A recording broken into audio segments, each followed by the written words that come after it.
दीपक आणि सुरेंद्र शेट्टी आपले कॅमेरे तयार राहू देत.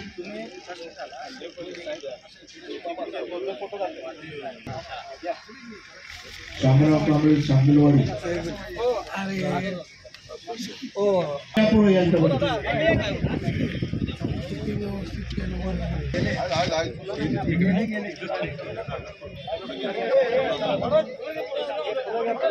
श्रावस्ती विहारातले आमचे सक्रिय कार्यकर्ते. विनय जय भीम. आज 1 जानेवारी, त्या 1 जानेवारीला जगाच्या दृष्टीनं काही वेगळं महत्त्व असेल, परंतु आंबेडकरी विचार, आंबेडकरी चळवळ, आंबेडकरी समाज यांच्या दृष्टीनं अनन्यसाधारण असं महत्त्व आहे. म्हणून या शौर्य दिनाच्या सर्व आंबेडकरी जनतेला, भारतीय जनतेला मी पहिल्यांदा शुभेच्छा देतो.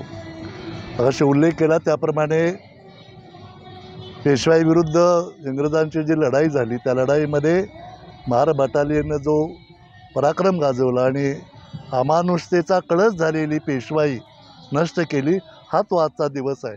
आणि म्हणून हा केवळ एक कॅलेंडरमधला दिवस नाही, तर तमाम भारतीयांच्या दृष्टीने हा विजय पथाकडे, म्हणजे माणुसकीकडे, मानवमुक्तीकडे नेणारा हा दिवस आहे. म्हणून ह्या दिवसाचं उत्साहितपणे आणि आनंदामध्ये स्वागत करणं, तो समारंभ साजरा करणं आवश्यक आहे असं मला वाटतं. भीमा कोरेगावची प्रतिकृती इथे आमचे सहकारी मित्र जगन्नाथजी ठोकळे यांच्या प्रेरणेने, मार्गदर्शनाने आणि कार्यकर्त्यांनी उभारलेली आहे. तर मला खूप खूप आनंद झालेला आहे यासाठी की विचार हा माणसाला प्रेरणा देतो, नाही असं नाही, पण त्याहीपेक्षा एखादं ठिकाण, एखादं स्थळ, एखादे स्मारक हे सुद्धा मानवमुक्त लढाईला अत्यंत महत्त्वाची प्रेरणा देते. आणि म्हणूनच बाबासाहेब आंबेडकरांनी सुद्धा 1920 ते 30च्या या दशकामध्ये एकदा 26 तारीख असावी 1900 अंदाजे भीमा कोरेगावच्या विजयस्तंभाला त्यांनी मानवंदना दिली होती आणि संदेश दिला होता किंवा जेव्हा जेव्हा मानवमुक्तीची लढाई सुरू होईल, तरी कायमच सुरू असते, त्या प्रत्येक वेळी हे भीमसैनिक जसे भीमा कोरेगावमध्ये लढले त्या निकरानं इथून पुढे लढावं. फक्त मागाशी उल्लेख केला त्याप्रमाणे प्रत्येक लढाई ही काही तलवारीचीच असते असं नाही, बहुतांशी ती आता लेखणीची, विचाराची असते. तीही लढाई आपण लढू आणि जिंकू अशा प्रकारचा आशावाद व्यक्त करतो. पुन्हा एकदा शौर्य दिनाच्या सर्वांना शुभेच्छा देऊन थांबतो. जय भीम.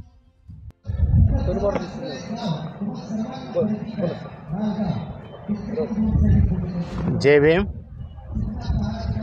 आज 1 जानेवारी शौर्य दिनाच्या निमित्ताने किंवा शौर्य दिनासाठी म्हणून जगन्नाथदादा ठोकळे यांनी साकारत असलेल्या शौर्यस्तंभ पूर्ण झालेला आहे. ह्या पूर्णत्व झालेल्या गोष्टीला शुभेच्छा देण्यासाठी म्हणून आम्ही आज सर्वजण एकत्रित जमलो होतो. शुभेच्छा तर दिलेलेच आहेत, पण ज्या पद्धतीने आपले पूर्वज शौर्य गाजवलेले आहेत त्याच पद्धतीने त्याच्यापेक्षा आणखीन जास्त प्रमाणामध्ये आपल्या येणाऱ्या तरुण पिढीने शौर्य गाजवलं पाहिजे.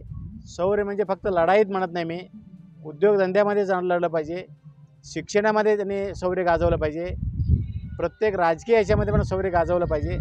अशा पद्धतीचे एक विजयस्तंभाला पाहिल्याबरोबर प्रत्येकाच्या मनामध्ये उचलून यायला पाहिजे. यासाठी मी सगळ्यांना शुभेच्छा देतो. त्यासाठी या पुढील काळामध्ये दरवर्षी 1 तारखेला आपण सांगलीच म्हणणार नाही मी, पश्चिम महाराष्ट्र असू दे, इकडं असू दे, जे पुण्यामध्ये ब्रिटिशांनी उभं केलं होतं, पण इथे एक भीम सैनिक, एक बाबासाहेबांचा एक पाईक असलेला जगन्नाथ ठोकळे साहेबांनी हे विजयस्तंभ सांगलीमध्ये साकारलेला आहे. ही सांगलीची शान नाही, अख्ख्या महाराष्ट्राचा आणि भारताचे शान होईल, यामध्ये काही वाद नाही. अशाच पद्धतीने आपण दरवर्षी 1 तारखेला इथं जमणार आहोत. आपण सगळेजण या, इथं व्हिजिट करा आणि शौर्य दिनाचे तुम्ही काहीतरी इथं घेऊन जावे अशा पद्धतीने मी अपेक्षा बाळगतो आणि थांबतो.